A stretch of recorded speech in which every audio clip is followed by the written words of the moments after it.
और जय हिंद साथियों, आप सभी को मेरा प्यार भरा नमस्कार। मैं मुकेश यादव, मैथ टारगेट से। और आज हम लोग पढ़ेंगे कक्षा 9th की मैथ एक्सरसाइज 9.3 का क्वेश्चन नंबर 8। यदि हम बात करें तो पिछली क्लास तक जो है वो हमने इस एक्सरसाइज का क्वेश्चन नंबर 7 तक हम लोगों ने कंप्लीट कर लिया था। और आज हम लोग क्वेश्चन नंबर 8 समझने का प्रयास करते हैं। तो सबसे पहले क्वेश्चन नंबर 8 के स्टेटमेंट को रीड करते हैं और फिर सॉल्व करने की कोशिश करते हैं। तो यदि क्वेश्चन नंबर 8 की बच्चे बात करें तो हमसे कहा जा रहा है कि एक्स वाई त्रिभुज ABC की भुजा BC के समांतर एक रेखा है। यदि BE पैरेलल AC और CF पैरेलल AB रेखा XY से क्रमशः E और F पर मिलती हैं तो दर्शाइए कि एरिया ऑफ ABE बराबर एरिया ऑफ AC। इतना पढ़ने के बाद क्वेश्चन थोड़ा सा भी समझ में नहीं आया। पहली बात क्यों? क्योंकि इसमें आकृति नहीं दिया गया और हमने पूरे क्वेश्चन को एक ही बार में पढ़ा।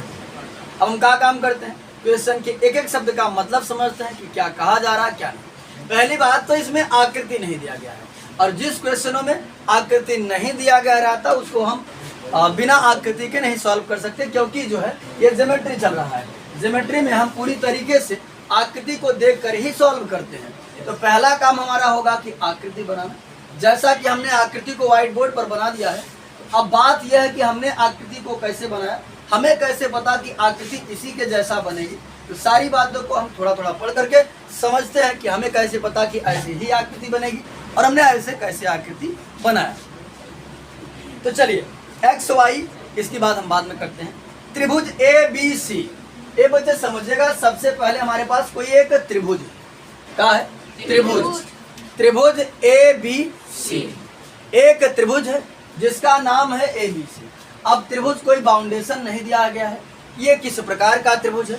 ये विषम बाहु है, सम बाहु है, समद्विबाहु है, न्यून कोणी, अधिक कोणी, सम कोणी, किस प्रकार का त्रिभुज है ये हमको नहीं पता।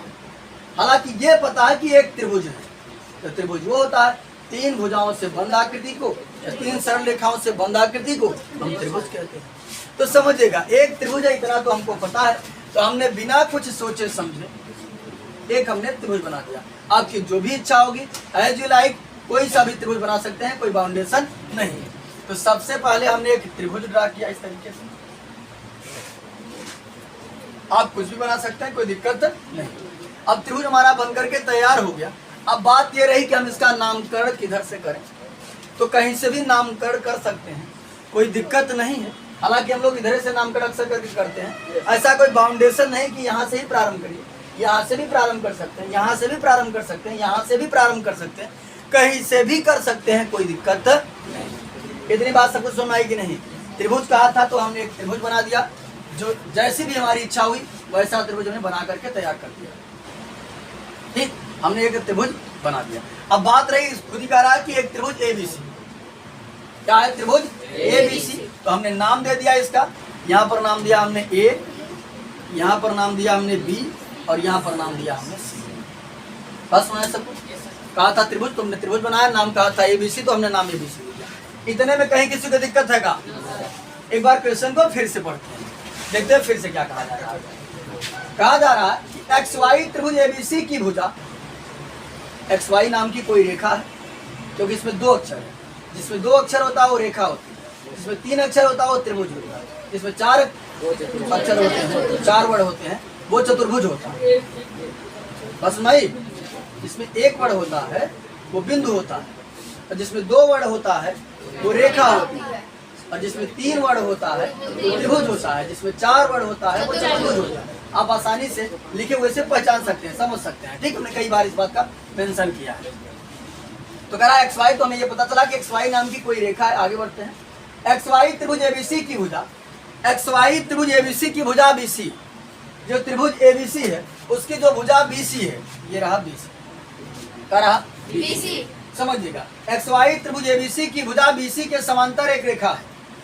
जो XY बा वो जो त्रिभुज ABC के जो भुजा BC बा वो करे समांतर एक रेखा। XY जो बा के करे समांतर बा BC के करे BC के। अब अगर हमको बच्चे BC के समांतर अगर लाइन ड्रा करना है तो हम इधर खींचे, इधर खींचे, कहाँ खींचे? अरे भैया इसके पैरेलल खींचना तो ऐसे जाएगी तभी ना पैरेलल होगी। ऐसे खींच देगा, सीधा सीधा खींच देते परपेंडिकुलर हो जाएगी, समानांतर तो होगी नहीं। तो कह रहा था कि समांतर है। कहा है समांतर। तो हमने क्या काम किया, यहाँ से होते हुए एक इसके समांतर एक रेखा खींच दिया कुछ इस तरीके से। ये रफ आकृति है, फाइनल आकृति वहां बना रखा है। और यहाँ पर नाम दे दिया हमने x और यहाँ पर हमने नाम दे दिया y। इतने में कहीं किसी को दिक्कत है का? समझिएगा ध्यान से। कहा था एक त्रिभुज एबीसी, तो हमने एक त्रिभुज एबीसी बनाया। नाम कहा था एबीसी, तो हमने एबीसी दे दिया। कह रहा था एक्स वाई जो है किसके समांतर है? बीसी के समांतर है। तो हमने बीसी के समांतर एक्स वाई को खींच दिया। आकृति में कहीं इतने में किसी को दिक्कत तो नहीं है ना? चलिए आगे बढ़ते हैं। यदि समांतर मांतर की थोड़ी सी परिभाषा पता होगी तो दिक्कत नहीं होगी। अगर डायरेक्ट पढ़ रहे होंगे तो थोड़ी सी दिक्कत कहीं ना कहीं हो जाएगी। क्या समझिए, यदि बीई पैरेलल एसी है, बीई जो है बीई पैरेलल एसी यानी बीई जो है, बीई नाम की एक रेखा है जो किसके समांतर है? एसी के। तो हमने देखा हमारे पास एसी तो है लेकिन बीई नहीं, तो बीई हमको बनाना पड़ेगा। लेकिन समझिए यहाँ नाम दिया है बीई, इसका मतलब है वो रेखा कहाँ से निकलेगी? बीसी। और जहाँ जाकर इंटरसेक्ट करेगी क्या नाम होगा? ई नाम होगा। हमने एक एक शब्द का मतलब समझाया है। जो बच्चा लगातार कंटिन्यू क्लास ले रहा होगा और अच्छे से थोड़ा सा मेहनत कर रहा होगा, उससे आकृति वगैरह ये चुटकियों में बना देगा वो, बस स्टेटमेंट को पढ़कर। यहाँ समझिएगा ध्यान से। तो हमने बच्चे यहाँ से एक लाइन ड्रा किया। अब यहाँ ध्यान दो, यहाँ पर नाम हमने इसका दिया ई। अब लाइन बच्चे हमको कैसे पता कि ऐसे होगी? क्योंकि कहा गया कि इसके समानांतर होनी चाहिए। अब समांतर की परिभाषा हमने पढ़ाया है, ऐसी दो शांत रेखाएं जो अनिश्चित रूप से बढ़ाए जाने पर कहीं ना मिले वो क्या होती है? अभी नहीं कि ये ऐसे खींच लो, ऐसे खींचोगे तो क्या ये समांतर है का? जाकर कहीं मैच कर जाएगी ना ये। तो समांतर तो पढ़े हो तो अब जान ही सकते हो। तो करा था बीई पैरेलल एसी, यानी जो रेखा निकलेगी वो बी से निकलेगी, जहां जाकर काटेगी उसका नाम होगा ई। इतनी आकृति हमारी बन करके तैयार होगी। आगे बढ़ते हैं। आगे यदि बात करें हम तो हमसे कहा जा रहा है C F parallel A B. क्या? C F parallel A B. ये बच्चे सी एफ नाम की कोई रेखा है जो किसके समांतर है? A B. तो हमारे पास ए बी ये रहा और इस रेखा का नाम है सी एफ, यानी कहाँ से निकलेगी? सी से। और जहां जाकर इंटरसेक्ट करेगी एफ। ये हमारा बना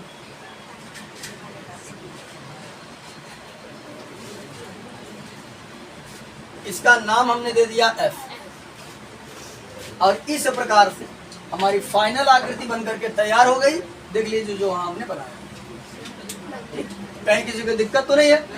चलिए अब आगे समझते हैं। रेखा करा बीई पैरेलल एसी और सीएफ पैरेलल एबी रेखा एक्स वाई से क्रमशः ई और एफ पर मिलती है। वही बता, ये जो है बी कहाँ मिलती है? ई पर।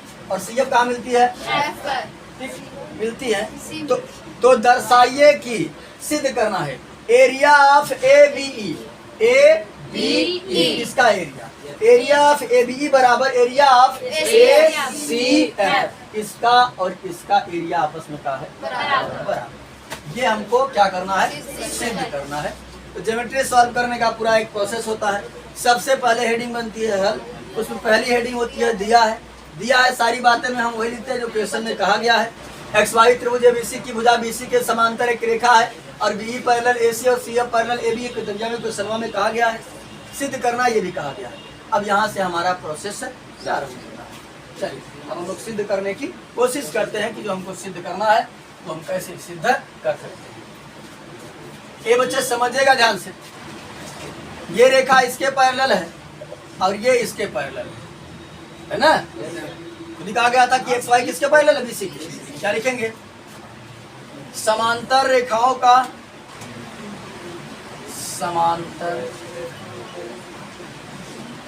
समांतर रेखाओं का एक युग्म मतलब जोड़ा। एनसीईआरटी भाषा है। एक युग्म, क्या ध्यान दो, बीई और एसी। बीई और एसी क्या करता है? ये बीसी और एक्स वाई को प्रतिच्छेद करेगा। क्या समझिए? समांतर रेखाओं का एक युग्म बीई पैरेलल एसी एक अन्य युग्म अन्य युग्म कौन है? BC parallel XY, BC parallel XY को प्रतिच्छेद करता है, यानी काटता है।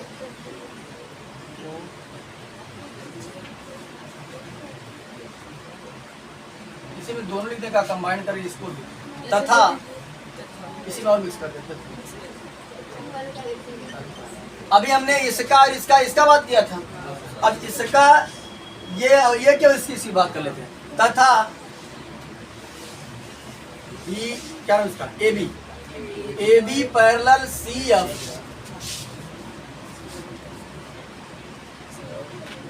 को एक अन्य युग्म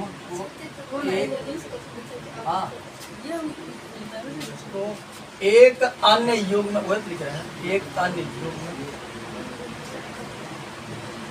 कौन सा है वो? BC parallel XY, BC parallel XY प्रतिच्छेद करता है, इंटरसेक्ट करता, प्रतिच्छेद करता।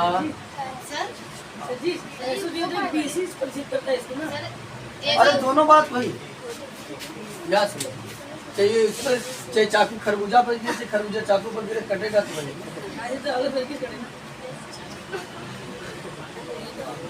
तरीके से का आसमान पे कटे। याद समझिएगा ध्यान से। ये बच्चे हमने लिखा समांतर रेखाओं का एक युग्म, ये देखो BE और AC को एक युग्म B पहले से, एक अन्य युग्म BC पैरेलल XY तथा को लिखिए यहाँ पर। समांतर रेखाओं का एक युग्म BE पैरेलल AC को एक अन्य युग्म BC पैरेलल XY तथा फिर हमने लिखा AB पैरेलल CF को एक अन्य युग्म BC पैरेलल XY प्रतिच्छेद करता है। यानी देखो अपनी भाषा में समझो हमने लिखा क्या है।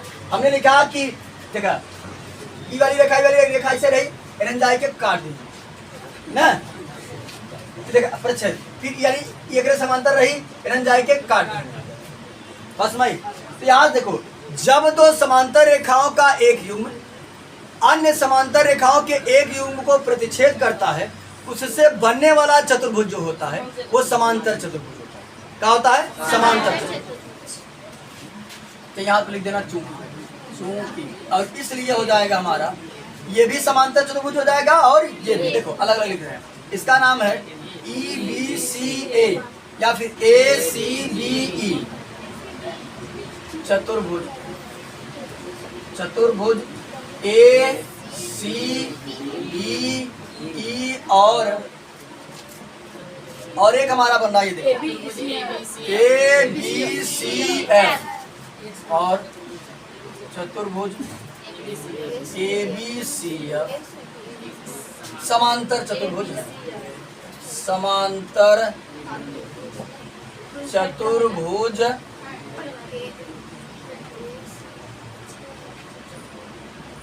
समांतर चतुर्भुज है। यानी हमने एक समांतर रेखाओं का युग्म दिखाकर ये दिखा दिया कि ये दोनों का, ये वाला चतुर्भुज और ये वाला चतुर्भुज क्या है? समांतर चतुर्भुज। अब हमने एक प्रमेय पढ़ा था, प्रमेय ये पढ़ा था कि यदि किसी समांतर चतुर्भुज में एक विकर्ण खींचा जाए तो विकर्ण का काम करता है उस त्रिभुज को दो बराबर क्षेत्रफलों वाले त्रिभुजों में क्या करता है? विभाजित कर देता है, या फिर दो सर्वांगसम त्रिभुजों में दो सर्वांगसम त्रिभुजों में क्या करता है? विभाजित कर देता है। अगर त्रिभुज सर्वांगसम है तो उसका एरिया ऑटोमेटिक ही क्या होगा? ठीक। तो चलिए यहाँ पर समझिएगा, इसको मिटा देंगे ताकि ये देखो ध्यान से बच्चे। अब अगर हम बात करें इसके विकर्ण की, इसका विकर्ण कौन है? क्या लिखा था? क्या लिखेंगे? समांतर चतुर्भुज,